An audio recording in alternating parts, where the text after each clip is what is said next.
Welcome back, everyone. I'm the Bad Luck Gamer, and we're back with another class changed in the remaster. And I gotta say, honestly, after going through all the changes, probably one of the ones that got the most changes to their feats overall. Now, it's kind of obvious. Today we're talking about Cleric, and with the removal of the alignment system, there's just been a lot of changes that have to go into it. So I'm going to run down kind of the general basics. Instead of alignment, now we just generally have the holy, unholy, and spirit kind of, spirit damage plus the holy and unholy trait. Excuse me. So what that means is that now no longer can you attack a creature because of its alignment, and instead spirit damage affects any creature that really has a soul, any living creature. Doesn't work on constructs and the like. It's really good. It can even target astral projections, which is actually really, really cool. And the additional benefit to it is any attack that doesn't do different types of damage, like only spirit damage, can be used to attack objects that creatures are possessing as well, attacking the creature directly, which is also really, really cool. So spirit damage is really cool. We also have the new sanctification, which allows you to apply the holy or unholy traits to some of your spells. Now, depending on your deity, you can choose, well, there's a sanctification section here that says that depending on your deity, you can make your actions holy or unholy. This gives you the unholy or holy trait, which commits you to one side of the struggle of souls of the planes and may be referenced in other abilities. If you can be holy or unholy, according to your deity, you make the choice whether you are one of those or not. Though, when you make this choice, it is permanent. You can't choose differently. So if you do ever break your anathema, which there's another section here added for it, if you ever break your anathema, then you lose the unholy or holy trait until you do the atone ritual. You could potentially gain the other trait, though, in this way, and gaining the other trait in any way will automatically remove the other trait. So in the anathema section, they just kind of go into a loose explanation of what happens when you essentially break the edicts of your god. If you're a character who is holy or has a god who requires you to be holy, casting any unholy spell is pretty much instantly anathema. And as well, any spells that you cast or abilities that you use that go against your deity's like goals is also considered anathema. It also more loosely determines that the GM can determine what powers you lose or not, but more typically, if you ever break anathema, you lose any of your spellcasting like abilities, as well as any magical abilities you have from your feats and the like. But I guess you get to keep your proficiencies, which is cool. So yeah, that's kind of the biggest change. And so I'm not going to go into each and every spell that changed the alignments to one, like to the spirit or holy or unholy or whatever. It's just going to be assumed that's going to be the case, but there are some feats I'm going to mention specifically because they also slightly changed how they work. Now, one of the biggest changes was to Divine Font, and really the only thing that changed is how you get access to these slots. Now, rather than your charisma +1 in slots, you just have a flat 4. It never gets better, never gets worse. It's always 4. Now, for some people, I understand this is kind of a bad thing because there's a lot of people who enjoyed giving their characters lots of charisma. It gave them a reason to split their stat essentially into a different stat to give their character a little bit more dynamics. And by level 10, you could get more than 4 slots if you were maxing your charisma. But I actually really, really like this change for the simple fact that war priests, who honestly need the Divine Font more than the cloistered priests, were just so split between the number of stats. They needed to get dex or strength. They needed to have more constitution. And then they needed to have charisma on top of it. And it was a lot. So now even the war priest gets just a high number of slots, which I think a lot of people really understand was necessary. And I think overall was a good choice. I did like how it was done before, but I do think the current or the new version is better, especially for the War Priest. And actually, speaking of the War Priest did get a change to their doctrine.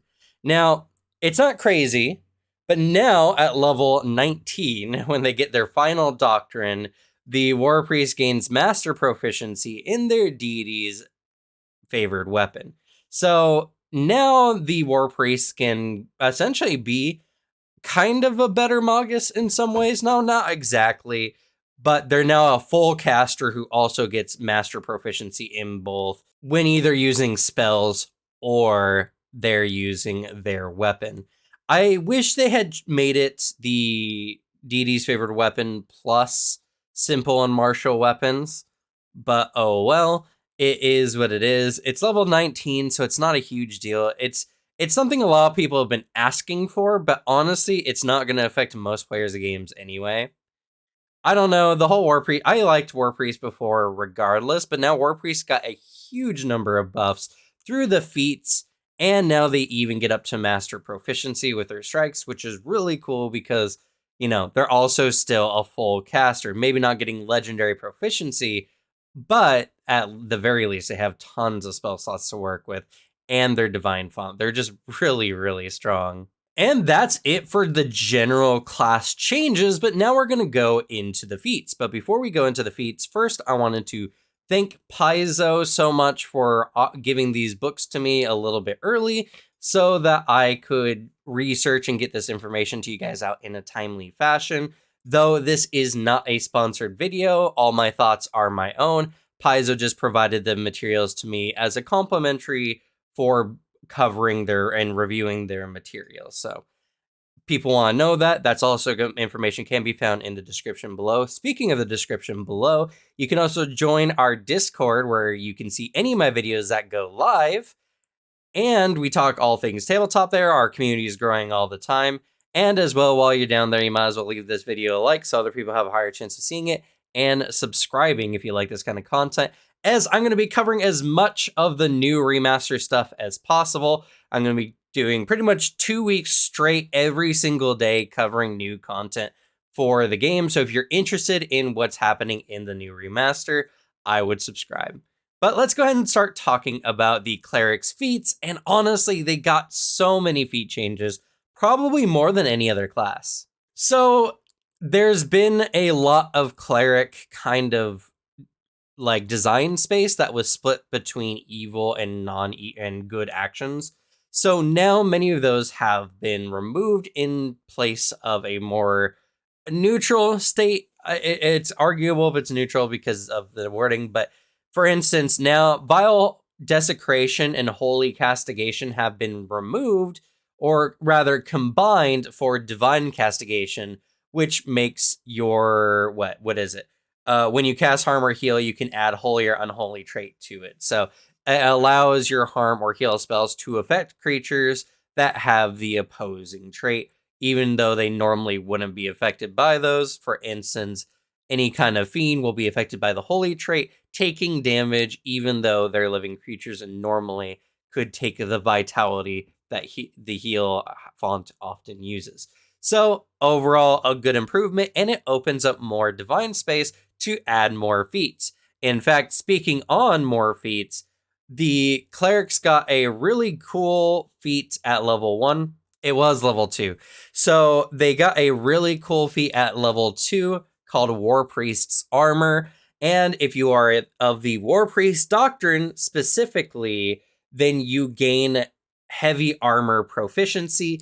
And whenever you gain a class feature that gives you expert or greater proficiency, you get heavy armor proficiency as well. In addition, you treat armor of 2 bulk as though it were 1 bulk lighter. So this does make your carrying capacity a little bit better. Also reduces as much need for strength, though it still doesn't remove the strength requirement for the armor. It just makes it so that your character is less burdened by heavy armor.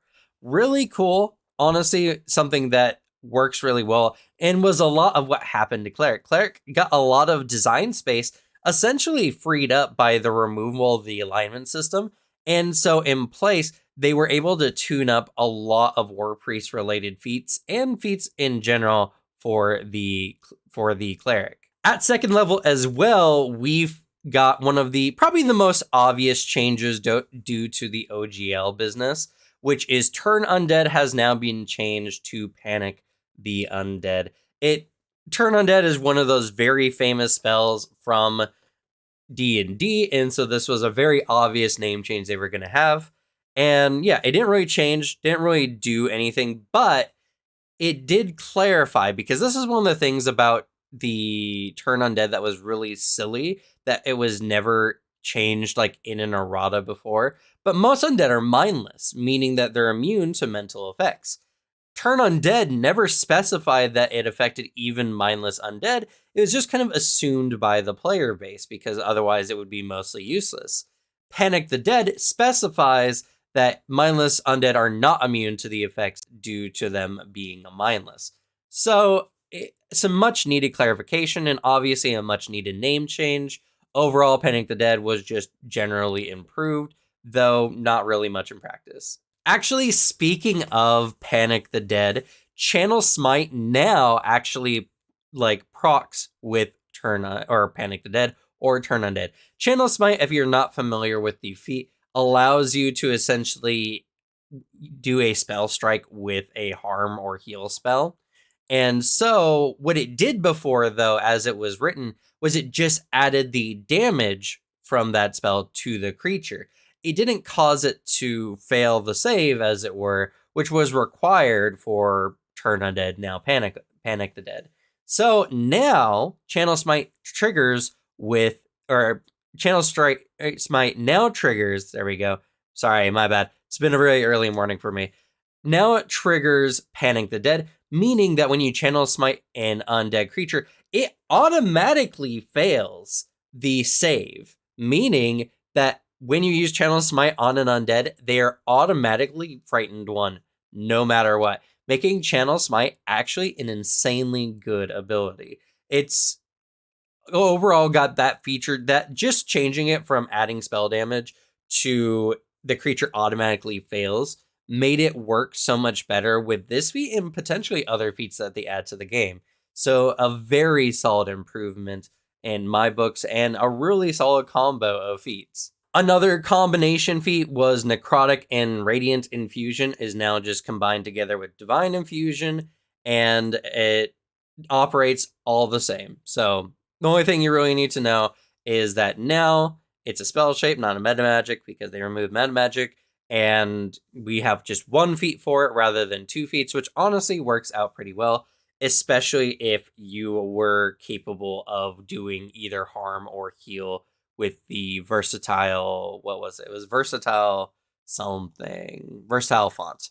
So now you just need one feat for the two, which is honestly much better. Oh, another level 2 feats that I didn't realize got changed until a little bit later, but was Communal Healing. Communal Healing now essentially just has the benefits of improved Communal Healing. As you can read here, whenever you heal yourself or another creature, you can cast the heal spell you can give yourself or another creature within range of your heal a number of hit points equal to the spell's rank. They just essentially gave Communal Healing this one effect, which is honestly pretty good, because improved Communal Healing was kind of garbage for a feat pickup, because all it did was pretty much allow yourself to benefit from Communal Healing, which I think was a bit silly. So now the new Communal Healing just allows the effects of the two combined. So a very solid increase, and again, it frees up more design space for the Cleric. In fact, level 4 got 2 new feats because of it. They got Raise Symbol, which allows you to raise your holy symbol, giving you a +2 circumstance bonus to saving throws until the start of your next turn. And while it's raised, if you roll a success at the saving throw against a vitality or void effect, you get a critical success instead. Now, this also combos really well with the Emblazoned Armaments, because if your shield is currently emblazoned, you get the effects of Raise Symbol when you raise your shield, making it another boon for the War Priests as well, which is actually pretty good, really insane, Because if you're a sword and board style of War Priest, you're going to get that +2 circumstance bonus to your saving throws, in addition to whenever you're raising your shield, which you're going to want to do because you have access to shield block. It's very solid and very, very good. Speaking about the War Priest, we also have Restorative Strike. So you must have a harm or heal spell you can cast. So you must have a one in your fonts or one in your spell slots. And so you can cast, so it's a 2-action ability, and I'm going to read it here. You can cast a 1-action version of the harm or heal spell to heal yourself, expending the spell normally. It loses the manipulate trait when you cast it this way. Then you make a melee strike. If you make this strike with your deity's favored weapon, you also get a +1 status bonus to the attack roll. If the strike hits, you can target a second willing creature to heal the same amount from the spell. This creature can be outside the spell's range, provided it's still adjacent to the enemy you hit. So this is really cool because what essentially allows you to do, first, it removes the manipulate trait from casting the harm or heal spell, which is really good because that means it does not provoke reactive strike or the, attack of opportunity. That's what it was before. I've actually forgotten because I've been using reactive strike more. So you don't provoke reactive strike anymore. And not only that, but you can also give the heal to an ally as long as they're adjacent to the enemy as well. A very solid feat, and again, really good for the War Priest. War Priest is eating really well with the new changes, and because this gives you a status bonus to your attack roll, you don't even need to necessarily worry about buffing yourself in combat. Granted, that does come at the expense of casting one of your heal slots with the 1-action version, which is, a little bit unfortunate, but still really cool. Oh, and I was actually wrong. There were 3 feats added to level 4, which is crazy. Granted, they did remove Command Undead. Command Undead has been completely removed. And I think this is evidence that they're really thinking about a Necromancer class, as Wizard kind of got some of the same features. There's no longer like a school of necromancy, even though many of the same kind of necromancy style spells still exist. Now, School of the Boundary did have Raise Undead in it, and it was kind of necromancy, but I don't know. It's just a thought. I don't know why they would have removed Command Undead otherwise, because they didn't even replace it with like a new feat that did the same thing. So it wasn't like an OGL thing. So I don't know, but instead we got Sacred Ground. Sacred Ground is really cool. It's an exploration activity, so it cannot be done in combat. And essentially, you can do this once every 10 minutes. You pray in a spot for a minute, and you create a 30-foot burst centered on you that lasts for 10 minutes. Any creature that remains in this area for the entire 10 minutes regains hit points equal to your level. If you have a healing font, this activity has the healing and vitality traits and heals living creatures. And if you have the harmful font, this activity has the void trait and heals undead creatures or any creatures with void healing. Clerics with the versatile font can choose either or both. It can't damage creatures in any way, so even if you do both, it will heal your allies equally, even if you have only like a singular damn fire in the party.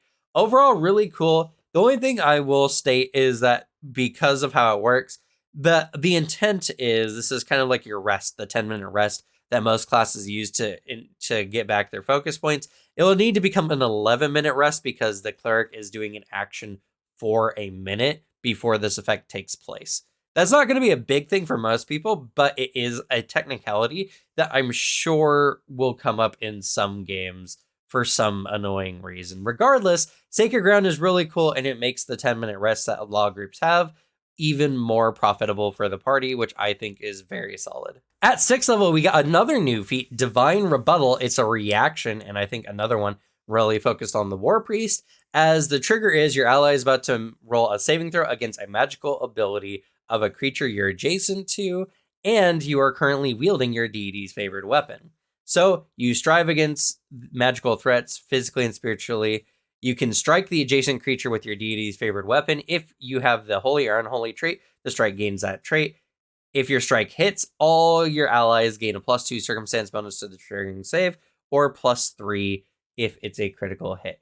It's essentially a reactive strike for clerics. And even if you're not a War Priest cleric, it's possible, though granted, you do need to be in the thick of combat. So, it's more focused on War Priests, which I'm completely fine with, honestly. I think War Priests need a lot of buffs in general, and Divine Rebuttal is just a really good one. It's not as good as Reactive Strike, admittedly, but at the very least, it works. I kind of wish it got the same benefit of Reactive Strike, where it just countered or counteracted or like disrupted the ability rather than giving your allies a bonus to the check. But at the very least, this works even if you just hit. So the War Priest, which typically hits a little bit less than normal marshals, though not by much, honestly, now at least can give the allies who are saving from this a buff no matter what, as long as they hit. So honestly, Divine Rebuttal is really good and perfect if you're a frontline War Priest. So Divine Weapon got a little bit of changes. Obviously, Divine Weapon before was allowed, or not, sorry, Divine Weapon.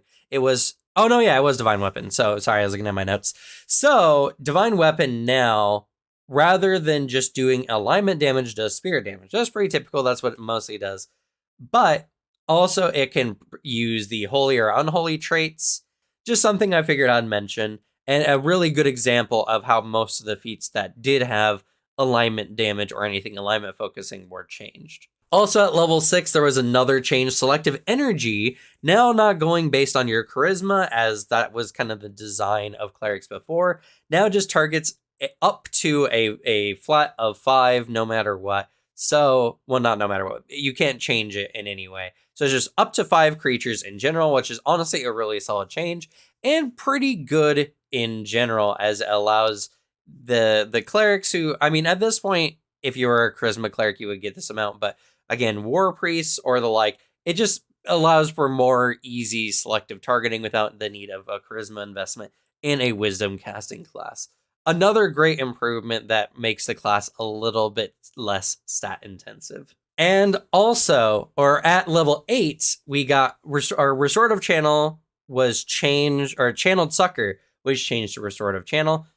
I don't know why. Maybe it's just because Channeled Succor is not a word that people typically use, so Restorative Channel makes more sense.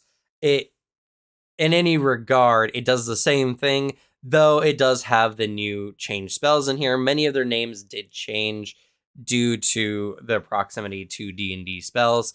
So there's a lot of name changes just in this one feat, but otherwise it operates the same. Oh, you know what? I made a big mistake. So I confused Sanctify Armaments, or what was it before? Align Armaments with Divine Weapon. Divine Weapon just does spirit damage now rather than alignment damage.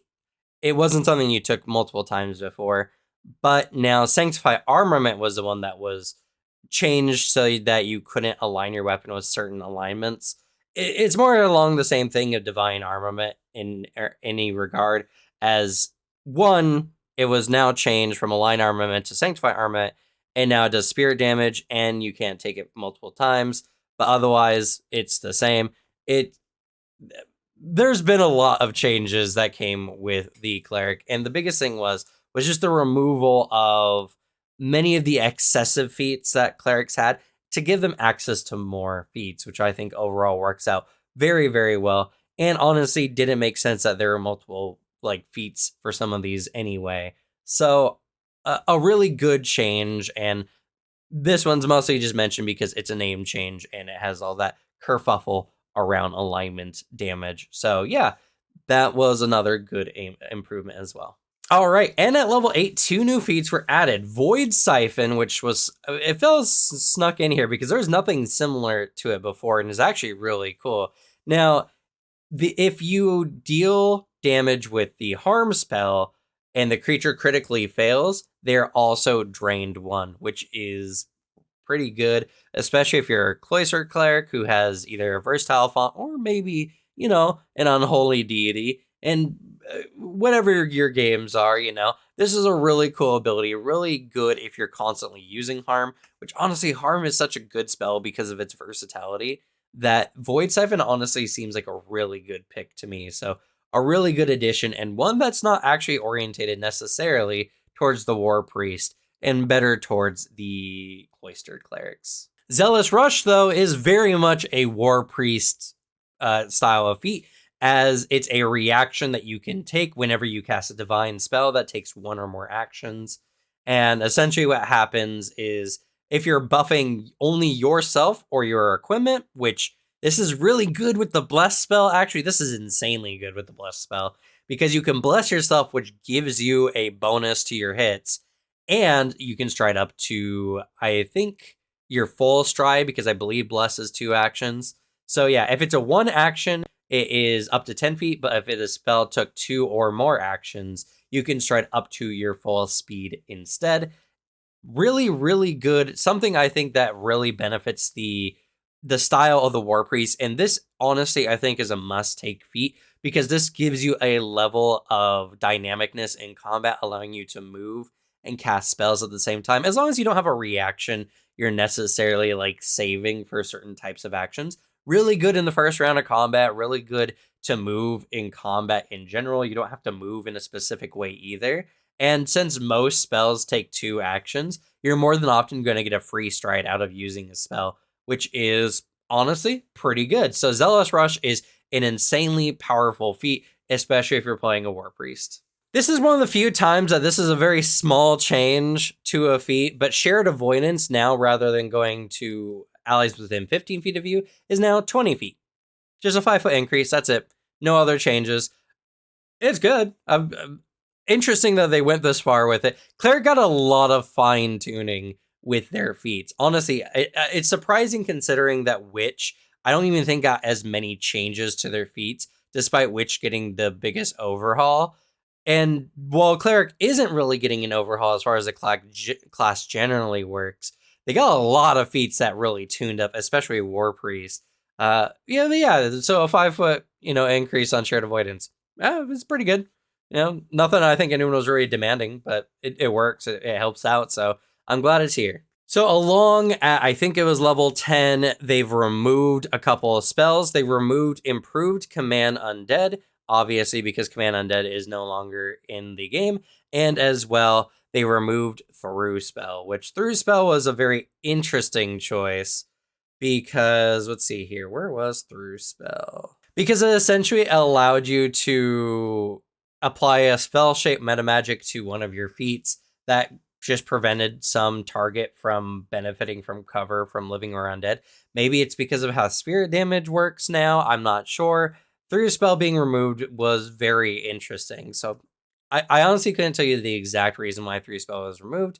It's probably because of how spirit damage now works. This did add quite a number of feats to later levels, I believe. So that's really cool. Also, at level 12, we have the standard change for focus spells, where now Domain Focus just gives you all your refocus or all your focus points back up to your max of 3 rather than just 2.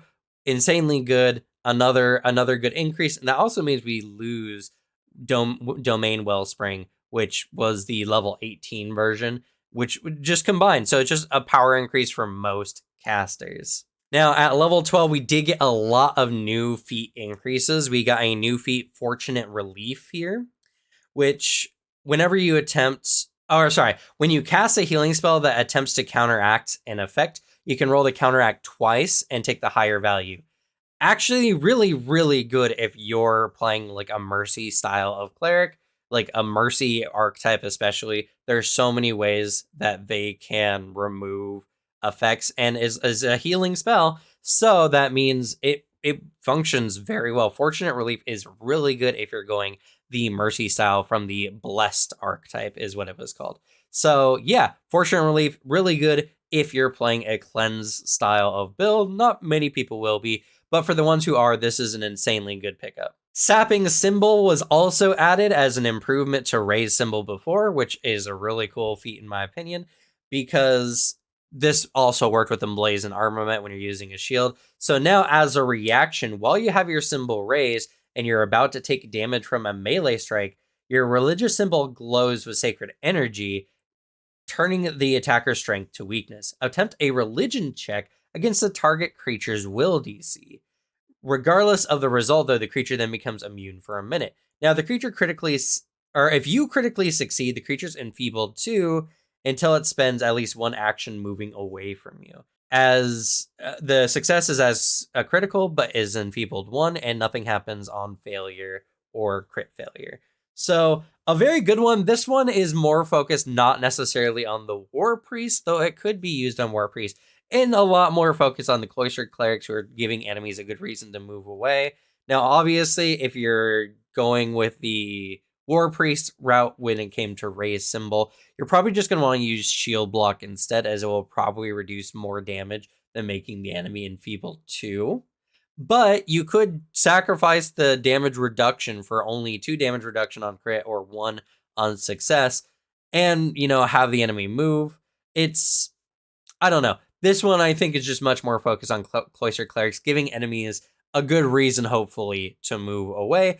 And honestly, because it's based on your religion rather than like your spell DC, it's actually a lot more likely for you to get a critical success just because of how skill scaling works compared to general class DCs or spell DCs. So that being the case, Sapping Symbol is pretty good if you want to get the enemy away from you or give them a reason to move away from you. But if you're going the War Priest route, I'd probably just shield block instead. At level 14, we got another new feat, Channeling Block, which requires shield block, which means it's, again, probably more focused towards the War Priest. And so when you use shield block, you can expend a harm or heal spell, roll a d8 for each rank of the spell, and increase the shield's hardness by the total for this block, which is really good. Actually insane, especially because most of the time you're going to have some extra slots in your heal or harm. And this is kind of just like preemptive healing in the way that it just negates damage. A d8 per spell rank. I mean, at this level, you're casting 7th level spells typically. So that's 7d8 damage reduction when you use shield block. Insane. That's so good. This is just essentially a negate attack ability that does expend one of your spell slots, sure, but I mean, you would just use that slot to probably heal yourself anyway. And even if you're a more offensive cleric, you can now use your harm font for your own defense, which is pretty good. So honestly, Channeling Block is an insanely good feat. Another name change here, the Extend Armament alignment was just changed to Lasting Armament. It's just because there's no alignment anymore, so they changed the name. Pretty simple. Not really too much more to go into on this one. At level 16, we got another new feat, Rebounding Smite, which is a really good reaction if you're a character who's using the Channel Smite ability. And it's a reaction if you missed with your channeled Smite.